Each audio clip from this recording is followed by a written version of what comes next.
সুপ্রিয় দর্শক মন্ডলী, আমরা এখন আছি Mirpur Sher-e-Bangla stadium, national stadium যেটাকে আমরা বলি, কিন্তু আমরা কোনোভাবেই এটাকে ন্যাশনাল বলার যোগ্যতা মনে করি না। বর্তমানে আমার সামনে আপনারা দেখতে পাবেন, ক্যামেরাটা ঘুরাও, দেখতে পাবেন খেলা চলছে মিরপুর স্টেডিয়ামে। আপনারা যদি একটু ভালোভাবে দেখেন যে খেলাটা হচ্ছে, আসলে লাইটের অবস্থা খুবই খারাপ। তারপর আপনারা যদি দেখেন যে পাশে যে এলইডি লাইট দিয়েছে সেখানে শুধু স্পন্সরদের নাম, কিন্তু এখানে 4 হলে 4 ওঠে না, 6 হলে 6 ওঠে না। এখন আমরা এই ব্যাপারে কিছু দর্শকের মতামত নিতে চাচ্ছি, দেখি কোন দর্শক অ্যাভেলেবেল আছেন। এই আমার পাশে একজন আছে। জি ভাই, আসসালামু আলাইকুম। ওয়ালাইকুম আসসালাম। জি ভাই, আপনার নামটা? রহমতুল্লাহ ওয়া বারাকাতুহু। জি ভাই, আপনার নামটা?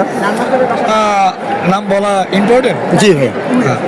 আচ্ছা, আমি একজন বরিশালের ফ্যান, সেক্ষেত্রে আমি নাম উল্লেখ করলাম না, কেননা ক্ষতি হতে পারে। আমার একটা সিকিউরিটির প্রবলেম আছে, সেজন্য নামটা বললাম না, যেহেতু সরকার পরিবর্তন হয়েছে। আচ্ছা, আমরা যদি আসি, আপনি যেহেতু একজন বরিশালের ফ্যান, আমরা সেক্ষেত্রে আগের খেলা থেকে আসি। আচ্ছা, ডাইহার্ড ফ্যান, সরি। আমরা সেক্ষেত্রে আগের ম্যাচ থেকে আসি। আপনি কিছুক্ষণ আগে আমরা দেখলাম বরিশাল একটি দুর্দান্ত খেলা উপহার দিয়েছে। আপনি এই ব্যাপারে কি বলতে চাচ্ছেন? এবং হ্যাঁ, বিশেষ করে বলতে হয় মাহমুদুল রিয়াজ, শাহিন আফ্রিদি, আরও একজন প্লেয়ার আছে পাকিস্তানের, শাহিন আশরাফ। তাদের যে দুর্দান্ত মোমেন্ট, তারা যে খেলাটা দিল, আপনি এই ব্যাপারে কি বলতে চাচ্ছেন? যেখানে বাঘা বাঘা ক্রিকেটাররা কিছু করতে পারলো না। আমাদের লর্ড শান্ত ছিল, সেখানে বিগ বিগ হিটার, আমাদের তামিম ইকবাল খান, আমাদের তাহিদ হৃদয়, তারা কিছু করতে পারলো না। মুশফিকুর রহিম, তারা কিছু করতে পারলো না, কিন্তু এরা নেমে একদম কাঁপিয়ে দিল। এ ব্যাপারে এটাকে আপনি কীভাবে দেখছেন? এটা কি আসলে টিম ম্যানেজমেন্টের কোনো ভুল, নাকি শাহিন আফ্রিদির তো 9 নম্বরে নামার কথা ছিল, সে কেন কাছে ব্যাটিং করবে? আপনি এ ব্যাপারে কি কিছু বলতে চান, বা আপনি এই ব্যাপারটা কীভাবে দেখছেন? আপনি আসলে খেলা দেখেন না, এই জন্য বলবেন না। যেহেতু মূলত হয়েছে কি, শান্ত কোনো প্লেয়ার না, ও জাস্ট আপনার খেলতে উঠছে, খেলা হচ্ছে, এই আর কি। আমাকে উইকেট একটা যাওয়া লাগে, এই গেছে, আর কিছুই না। আর তামিম যদি বলেন, বর্তমানে আমাদের ক্যাপ্টেন, আগের বছর কাপ পাইছে তো, এলে খেলে, আর কিছুই না। আমরা বরিশালের মানুষ এইটাই চাই, তামিম খেলুক, জিরো রানস তামিমের উপর। কিন্তু শান্ত জাস্ট উইকেট ফেলানো লাগবে একটা আমাদের, তারপর একটা প্লেয়ার উঠবে, এই জন্য শান্ত ব্যবহার হয়। আর যদি বলেন মাহমুদুল্লাহর কথা, ওয়ার্ল্ড প্লেয়ার অফ বাংলাদেশ, আর শাহিন আফ্রিদি বিগ প্লেয়ার, তারপরে ফাইম আশরাফ আর কি। আজকে ম্যাচটা ভালো খেলছে, সর্বক্ষেত্রে আজকে বরিশাল ভালো খেলছে। Thank you. আরেকটা জিনিস, ফাইম আশরাফ আমরা দেখলাম প্রথম 7 বলে রান করেছে, তখন দর্শকদের উত্তেজনা ধরে রাখার মতো না, কারাপাল্লি স্টেডিয়ামের মধ্যে নেমে তাকে মারে। এখন আপনি কি তখন আপনার মুখে কোনো গালি এসেছে? না, আমি আসলে আপনার গালি ব্যবহার করি না, তবে বকা দিই মাঝে মাঝে, বাজেভাবে, খুব বাজেভাবে। ধরেন মাদার, এই টাইপের আর কি আসে, ঠিক আছে। আরও ভালো ভালো আসে, যেমন আপনার, আমি ভালো ছাড়া আর কি দিই না, যেমন ভাই থ্যাংক ইউ। আমরা অন ক্যামেরা আছি, আমরা সব কথা না বলি। আমি তো খারাপ কথা বলি না আর কি, সচরাচর মাঝে মধ্যে 24 ঘন্টা আর চলে। জি ভাই, আমরা বুঝতে পেরেছি। এখন আমরা যদি বর্তমান সাম্প্রতিক সময়ে যে আমরা টিকিট নিয়ে হ্যারাসমেন্ট খেলায়, আপনি গতকালকে জানেন হয়তো, টিকিট নিয়ে অনেক জায়গায় হ্যারাসমেন্ট, মধুগতি ব্যাংক তাদের কাছে মানে লিস্ট দিয়েছিল, কিন্তু তারা জানেই না তাদের কাছে টিকিট পাওয়া যাবে। হ্যাঁ, তারপর আমরা খেলা দেখতে এসে দেখলাম খেলার মাঝপথে 4 ওভার 5 বলের সময় দেখলাম লাইট বন্ধ হয়ে গেছে। আপনি এই ব্যাপারটা কীভাবে দেখছেন? খুবই খারাপ, বিষয়টা খুবই খারাপ। যেহেতু আপনি যদি লাইট বন্ধের বিষয়টা বলেন, আসলে এটা কিন্তু লাইট বন্ধ ছিল না, এটাকে আপনাকে খেলা হলে, তাহলে এটা ছিল যে আপনার লিটন দাস ভালো খেলতে আসে না, জাস্ট লাইটটা অফ করলো যাতে কেউ না দেখতে পারে, এই জন্য আসলে লাইটটা অফ করছে। আসলে কিছু কিছু কানা পাবলিক আছে, এদের জন্য মনে হবে লাইট অফ, যেমন আপনি, কিন্তু আসলে বিশেষ করে কিন্তু লাইট অফ ছিল না। তারপরে আপনাদের খুবই বাজে বলতে গেলে এবার বিপিএলটা, টিকিট তো খুবই বাজে। কালকে প্রায় মারামারি লাগলো, আজকে ঢুকতে অনেক কষ্ট হলো, তবে হ্যাপি। মানুষের সিটে বসে খুব হ্যাপি আছি। মানুষের সিটে বয়া, আমার সিট ওই 200-তে, আমি বয়া 1500 টিকিটে, খুব হ্যাপি। দুর্নীতি আসলে কি করছে জানি না, তবে আমি শুরু করি আগে। আচ্ছা, আমাদের সাথে আরেকজন দর্শক আছে, আমরা তার কাছে একটু পরে যাই। জি ভাই, আপনার নামটা একটু আগে বলে নিন, আপনার নামটা? আমার নাম সজীব কুমার নিলয়। যে আপনার পরিচয় কি, আপনি কোন দলের সাপোর্টার? আমি আসলে বরিশালের খেলা দেখতে আসছিলাম, যে বরিশালের খেলা তো অনেক আগে শেষ হয়ে গেছে, আপনি কেন চলে যাচ্ছেন না? এই যে ঢাকাকে হারতে দেখার জন্য। আচ্ছা, ঢাকাকে হারতে দেখলে আপনি অনেক খুশি? হ্যাঁ, আপনি ঢাকা কেন আছেন? আপনি ঢাকা কেন থাকেন? এই কথা বুঝতে চাই। সুপ্রিয় দর্শক দেখছেন, এক দর্শক কথা বলতে চাচ্ছে না, অনুৎসুক। সে আসলে কথা ধরা খেয়ে গেছে। এই আমরা আর একজনের সাক্ষাৎকার নিব। যে ভাই, আপনার নামটা? আব্দুল্লাহ। জি ভাইয়া, আপনি আসলে কোন দলের ফ্যান, কোন দলের খেলা দেখতে এসেছেন? সাপোর্টার, এটা ক্লিয়ার করেন আগে। জি, কোন দলের সাপোর্টার? সরি, পশ্চিম বরিশাল। জি, বরিশালের খেলা তো অনেকক্ষণ আগেই শেষ হয়ে গেছে, আপনি এখনো মাঠে কি করছেন? মাঠে নাহিদ রানা, সাইফুদ্দিন এদের বল দেখার জন্য বসে আছি। জি, আচ্ছা, থ্যাংক ইউ। নাহিদ রানা, সাইফুদ্দিনের বল আপনি আগেও দেখেছেন, টিভিতেও দেখতে পারেন, কিন্তু স্টেডিয়ামে কেন? স্টেডিয়ামে হচ্ছে একটা শখ ছিল, এই জন্য শখ পূরণ করার জন্য দেখতেছি। আচ্ছা, আগে যখন আসিনি তো ভাই। আচ্ছা ভাইয়া, এই যে টিকিট নিয়ে হ্যারাসমেন্ট, তারপর খেলার মধ্যে লাইট বন্ধ হয়ে যাচ্ছে, এই জিনিসগুলো আপনি কি বিসিবিকে কতটা দায় দিবেন? আগেই ভালো ছিল, বিসিবি কি দায় এড়াতে পারবে, নাকি পাপনই ভালো ছিল? আগেই ভালো ছিলাম। মানে মাঝে আপলোড দিয়ে থাকি।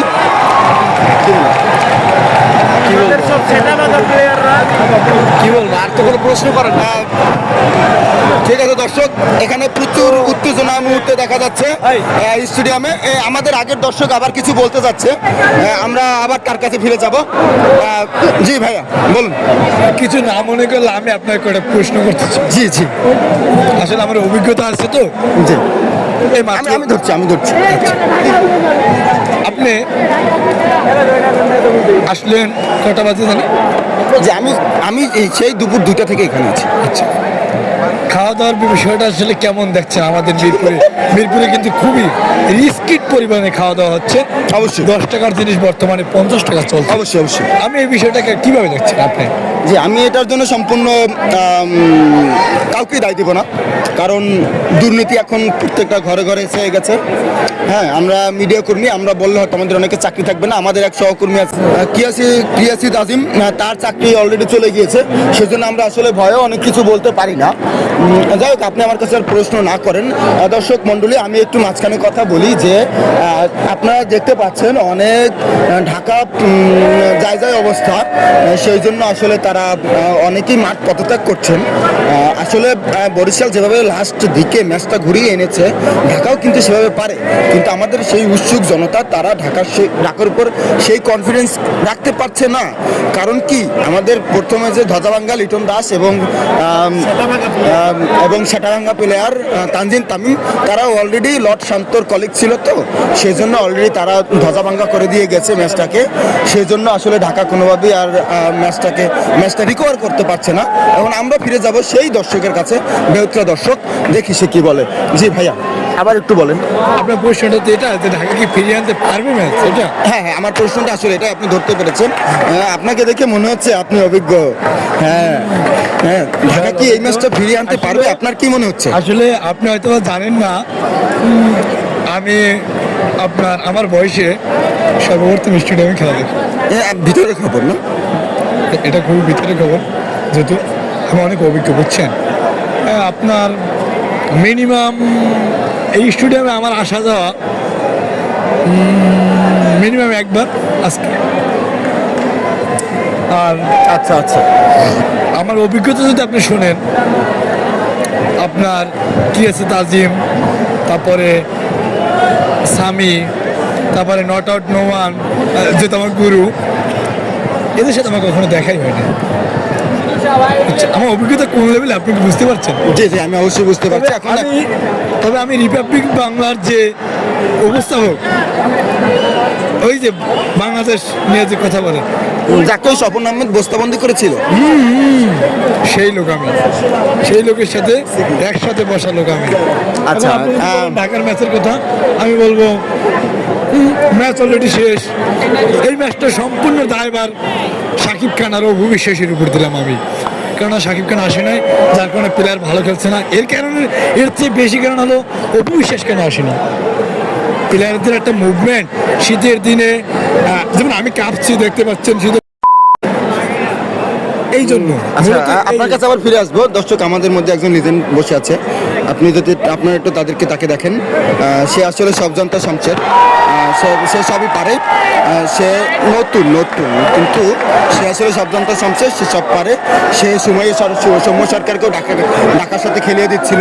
আমরা কোনোভাবে ধরে রেখে দিয়েছি যে আসলে সৌম্য সরকার কোনোভাবেই ঢাকায় আসতে পারে না। যাই হোক, তার ব্যাপারে আমরা কথা না বলি। আমরা একটু এখন আবার সেই দর্শকের কাছে ফিরে যেতে চাই। তাকে আমার একটা শেষ প্রশ্ন, সুপ্রিয় দর্শক, আপনার নামটা যেন কি বলেছিলেন, একটু আবার বলবেন প্লিজ।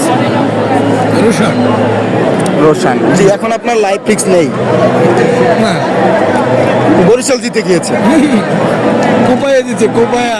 আচ্ছা, যাই হোক, আমার লাস্ট প্রশ্ন হচ্ছে আপনার কাছে, এই যে বিসিবিকে আপনি কতটা ভালো চোখে এবং খারাপ চোখে দেখছেন? বর্তমান যে প্রেসিডেন্ট সে কি ভালো নাকি আগে যে প্রেসিডেন্ট ছিল সে কি ভালো? কে ভালো আমাদের? এই কথাটা যদি আমি বলতে চাই, আমার আসলে সিকিউরিটি প্রবলেম আছে, যে কারণে আমি বললাম না। তবে আপনি বুঝে নিতে হবে যে কে ভালো হতে পারে। আমি মনে করি আমার দিক থেকে দুইজনই খারাপ। যে আমার আরেকটা প্রশ্ন সেটা হচ্ছে, এই বিপিএলে যে সাকিব আল হাসানের মতো একজন প্লেয়ার এবং মাশরাফি বিন মুর্তজার মতো একজন ক্যাপ্টেন মিস করলো, সেই ক্ষেত্রে আপনি কি মনে করেন যে আসলে সাকিব বা মাশরাফিকে কি খেলাটা খেলানো উচিত ছিল কি না? এ ব্যাপারে আপনার আসলে মন্তব্য কি, আপনি একটু যদি বলতেন। আসলে আপনার প্রশ্নটা খুবই ক্রিটিক্যাল একটা প্রশ্ন ছিল। একথা বলতে গেলে খুবই একটা ক্রিটিক্যাল প্রশ্ন করলেন। আর আমি যদি বলি মিসের ব্যাপারে, আপনি দেখেন তাদের জন্য একটা মুরগি ছাড়িয়ে দিচ্ছে মাঠে, ওই যে এখান থেকে আসে আলারবিতে গেলে গিয়ে নাই যেহেতু। তবে আপনার আমি যদি বলি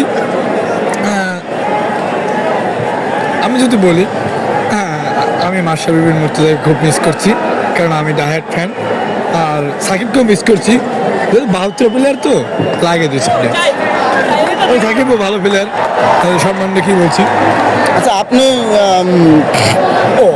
তারপরে আমি যতদূর শুনছি সাকিব আর কি ডিলার কিসের জন্য একটা, আর কি কিসের জন্য ডিলার জানি না আর কি, যেহেতু এখন বলেন যে আপনার কাছে কি এর কোনো উপযুক্ত প্রমাণ আছে যে আসলে সাকিব এই ধরনের জিনিসের ডিলার এবং সে ব্যবসা করে?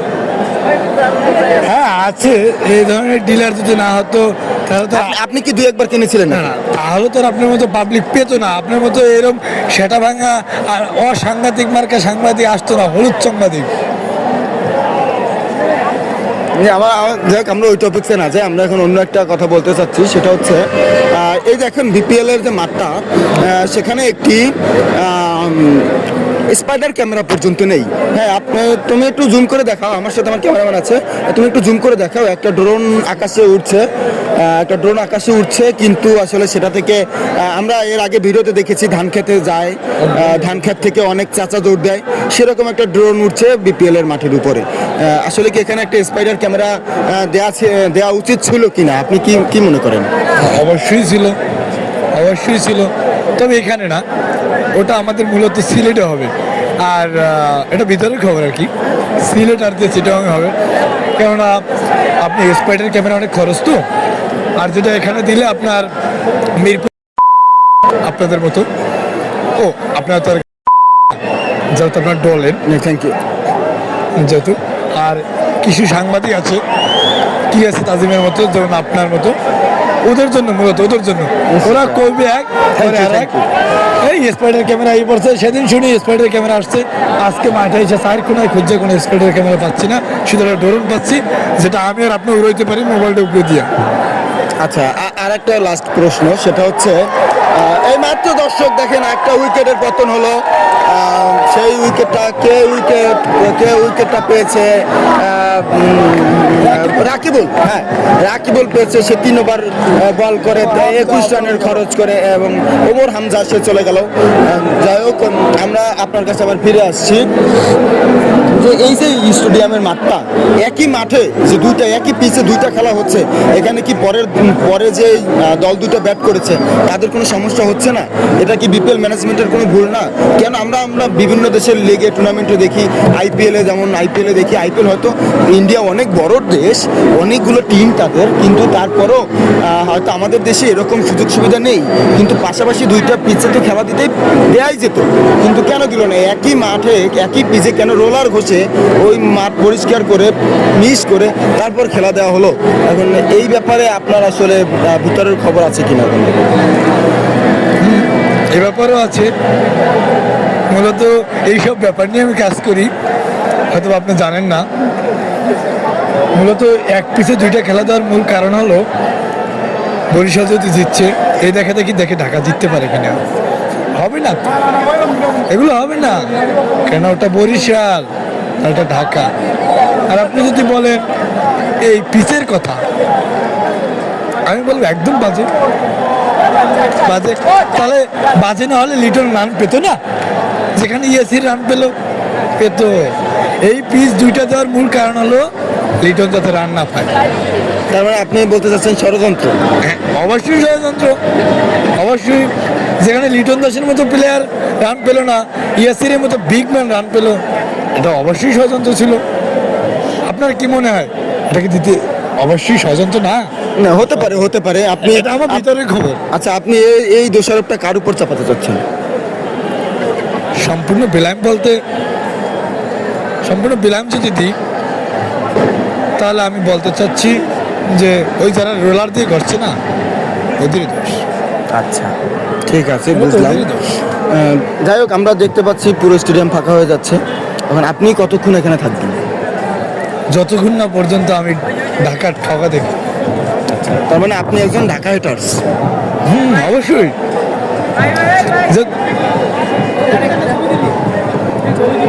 আচ্ছা, ঠিক আছে। আচ্ছা, আমাকে সবাই বুঝছেন, এইটা হচ্ছে মূল কথা। কারণ আমার ফ্যান ফলোয়ার অভাব নেই আর কি, বলতে গেলে দুই একজনের বেশি, যেহেতু অভাব নেই আর কি। ঠিক আছে, মাত্র চাইলো একজনকে আমাকে এইটা, ঠিক আছে, আমি কিন্তু দিলাম না, কেননা আমার সিকিউরিটি একটা প্রবলেম আছে, বুঝছেন ভাইয়া, এটাই। আচ্ছা ভাইয়া, থ্যাংক ইউ। আমরা আবার হয়তো পরে কি আর কোনো খেলা দেখতে আসবেন অন্য কোনো দিন? অবশ্যই আসবো, কেন আসবো না? যেখানে আমি টিকিট টাকা দিয়ে কিনি, ফ্রিতে তো আর পাই না। ফ্রিতে পেলে প্রতিটাই আসতাম, টাকা দিয়ে কিনি তো আসবো না। আর যে কবে আসবেন? আর কি আসবেনই না, নাকি আসবেন মাঝে মাঝে? যেদিন টাকা মারতে পারবো ওদিন আসবো। এটা বাবার পকেট থেকে টাকা মেরে আসলাম, পরে আবার মেরে আসবো, এটা। আচ্ছা, আপনার কি মনে হয় ফাইনালে কোন দুই দল অংশগ্রহণ করতে পারে বলে আপনার মনে হচ্ছে? অবশ্যই আমি যেহেতু আপনার ঢাকার বলতে গেলে ভালো একটা ঢাকায় থাকি, ঢাকায় করি, আমি অবশ্যই যাবো ঢাকা ফাইনাল না খেলুক। আপনি কি বরিশাল, আপনার প্রিয় দল বরিশালকে কি ফাইনালে দেখতে চাচ্ছেন? আমি চাচ্ছি আর কি বরিশাল তো ফাইনাল খেলবে, সাথে কি খেলবে ওর জন্য আমার ওয়েট করাটা আর কি মূলত। আপনার কি ধারণা কি খেলতে পারে? আমার ধারণা মনে হচ্ছে রংপুরে এটা খেলবে না, সম্ভব না, সম্ভব না, রংপুরে এটা সম্ভব না। মূলত এখানে ফাইনাল খেলানোর জন্য আমি সাজেস্ট করি আইপিএল থেকে একটা দল, যে কোনো দল আসুক, খেলুক ফাইনাল। না, আপনি কেন রাজশাহীকে কেন বাদ দিচ্ছেন? আজকে ঠকলি, যেখানে ইয়াসির আলী রাব্বির মতো একজন বিগ হিটার আছে, সেই দলকে আপনি এভাবে অবহেলা করতে পারেন না তো? এই কথাটা আসলে ঠিক বলছেন, কেননা আজকে ইয়াসির আলী খুব ভালো খেলছে, দেখার মতো শট, দৃষ্টিনন্দন শট ছিল কিছু কিছু। কাভার ড্রাইভগুলো দেখছেন বিরাট কোহলি স্টাইল। না, ওসব শট দেখি না মূলত, কেননা যেসব শট পারে না ওসব শট আমি দেখি না। না, আপনি সেই দলটাকে কেন দেখছেন না বিপিএল এ ফাইনালে? যে দল বরিশালের সাথে হারে ওই দল আসলে আমি মূলত দেখি না। না, যে দলে রাব্বির মতো একজন প্লেয়ার থাকতে পারে সে দলকে তো আপনি অবহেলা করতে পারেন না। তার মানে আপনি বলতে চাচ্ছেন রাব্বির আপনি ফেভারিট? না, আমি কোনো দল, আমি নিরপেক্ষ, আমি কোনো দলেরই করি না, কিন্তু আমি বলতে চাচ্ছি আজকে রাব্বি যেই ম্যাচ, যেই শটগুলো খেললো, দৃষ্টিনন্দন শট। What the match. আমি যদি ইংলিশ বলতে চাই, কারণ আপনি যদি আমার ব্যাকগ্রাউন্ড সম্বন্ধে একটু শোনেন, দয়া করে শুনবেন। আমি যদি একটু ব্যাকগ্রাউন্ড বলি, আমি এসিসি করেছি গ্রামের স্কুল থেকে, যেহেতু ইংলিশ মিডিয়াম থেকে না আর কি। তারপরে আপনার যদি বলি, আমার যদি ব্যাকগ্রাউন্ড বলি, মূলত পড়ালেখা করছি না আর করতেও চাই না। আর আমি যদি আমার ইংলিশ ব্যাকগ্রাউন্ডটা বলি আপনাকে, তাহলে আপনি শুনে ঠিক থাকতে পারবেন না আর কি। শুনতে চাই, একটু শুনতে চাই, বলেন। আজকে একজন জার্নালিস্ট হতে যে পরিমাণ ব্যাকগ্রাউন্ড লাগে ইংলিশে আর কি, ইউরোপ কান্ট্রি Analysis, বা হ্যাঁ বা আমেরিকার মতো জায়গায় জার্নালিস্ট হতে বা উপস্থাপক হতে যে পরিমাণ ইংলিশের ব্যাকগ্রাউন্ড লাগে, ওই পরিমাণ ব্যাকগ্রাউন্ড আসলে বলতে আমার নাই। তাহলে আপনার কি ব্যাকগ্রাউন্ড আছে? ওইটাই তো বললাম, আমার যে ব্যাকগ্রাউন্ড আর কি, ওইটা মূলত হলো এবিসিডির উপরে আমার পুরো একটা ব্যাকগ্রাউন্ড আছে। এবিসিডি মূলত এই 4টে অক্ষরের উপরে আছে, এর বেশি লাগে না। আমার নাম যে আমার নামটা লিখতে যে কটা অক্ষর ওইটাই জাস্ট আমি আপনার তবে আমার ভালো একটা, আমি কিন্তু আপনার ইংলিশে আবার ভালো পারি। আপনার যে কোনো ওয়ার্ড বা যে কোনো লেখা ইংলিশে আপনি আমাকে দিবেন, আমি মুহূর্তের ভিতর গুগলে ট্রান্সলেশন করে বলে দিতে পারবো বাংলা। আচ্ছা, আপনি কি এই অভিজ্ঞতাটা আমার আপনার সেই ছোটবেলা থেকে আর কি। যেটা আচ্ছা, আর কি আচ্ছা, আপনি নাই কিন্তু নাই বলেন। হ্যাঁ, আমি মানছি আমার নাই। আপনি কি গুগল বানাম জানেন? কেন জানবো না? এটা তো আপনি আমাকে একটা সহজ প্রশ্ন করলেন এক কথায় বলতে গেলে। আমি যদি গুগল বানামটা জানি, যেহেতু এটা আমার গুগল থেকে আর কি দেখতে হবে, কেননা গুগল ছাড়া আর কি পড়া সম্ভব না আর কি। এটা আচ্ছা, আমি বুঝতে পেরেছি আপনি আসলে কোন মাত্রার ব্যাকগ্রাউন্ড ওয়ালা প্লেয়ার। এটা আসলে সবাই বুঝে না। এই বিষয়টা আমি বুঝেছি। আপনি আসলে বুঝছেন। আচ্ছা, আমি বুঝতে পেরেছি। যাই হোক দর্শক, আমরা রোশন ভাই, রাইট? রোশন ভাই, হ্যাঁ, নলেজ। আমি মনে ওই যে আছে। বললাম যে যেহেতু আপনি আমার ইন্টারভিউ নিচ্ছেন আর আমি আপনার ইন্টারভিউ দিচ্ছি, আমি ধরেই নিচ্ছি আপনিও কিছু পারেন না, আমিও কিছু পারি না। যে আসলে ওই রোশন ভাই, ধরনের ব্যাকগ্রাউন্ড আপনার আছে আর কি। হ্যাঁ। যাই হোক রোশন ভাই, আমরা অনেক কথা বললাম। ভালো থাকবেন। আশা করি আবার সামনের কোনো বিপিএলে দেখা হবে। যদি আর কি জনগণ আপনাকে এখন বেরোয়ার সময় না মারে, আমিও মাইন না খাই, তখন আশা করি আবার দেখা হবে। এখন আমাদের আসলে প্রস্থান করাই ভালো। আপনি যে অপেক্ষায় বসেছিলেন, ঢাকা দল অলরেডি যায়। হ্যাঁ, আমি লাস্টে already একটা যায়। কথা বলতে চাই হ্যাঁ, যে অবশ্যই। আসলে মূলত হচ্ছে কি, আমি আপনার স্টুডিয়ামে যে ঢুকছিলাম টিকিট ছাড়া, মানে চুরি করে ঠেলাঠেলি করে ঘুরে গেলাম, ঠেলাঠেলি করছে, মাছটা ঢুকিয়ে গেছে। এখন যাবো কিভাবে আসলে এটা তো আর কি জানি না। মূলত আমার এখন যেতে হবে আর কি ওভাবে প্রোটোকল নিয়ে। এখন মায়ের তো বান্তাইয়ে তো আসলে আমার হিন্দিতেও কিছু টপিক আছে, যেহেতু আজকে না বললাম। আজকে আসলে আর সময় নাই। আচ্ছা, আপনি যদি বেরোতে না পারেন, তাহলে আপনি আমার সাথে আসতে পারেন। আমরা দুজন, আমার টিকিট আছে, আমি আসলে জার্নালিস্ট। আপনি বলতে চাচ্ছেন আমি যে আমরা journalist। মারামারিটা ভাগাভাগি করিনি, আপনাকে দুইটা দিলে আমাকে দুইটা দিন। না, আমি জার্নালিস্ট, তো আমার টিকিট আছে। আপনি আমার রেফারেন্সে বেরোয় যেতে পারবেন। চলুন আমরা সামনের দিকে আগাতে কথা বলি। চলুন দাঁড়া। আচ্ছা, তাহলে আমরা এখানে শেষ করে দিই। আমি চাচ্ছি না বিপদ আমার সাথে থাক। আপনাকে মাইর খেলে কে ধরবে? আমরা একটু নিচে নামি। হ্যাঁ, নিচে। এই কি অবস্থা দেখছেন? মাঠের মধ্যে চেয়ার সব ভাঙা। এরা থেকে যে আসলে আমরা যাই, চলুন আসুন। ঠিক আছে ভাইয়া, ভালো থাকবেন। আমাদের একটা ছবি নাও তো। ভিডিওটা আপনার ছবি না। থ্যাংক ইউ ভাইয়া।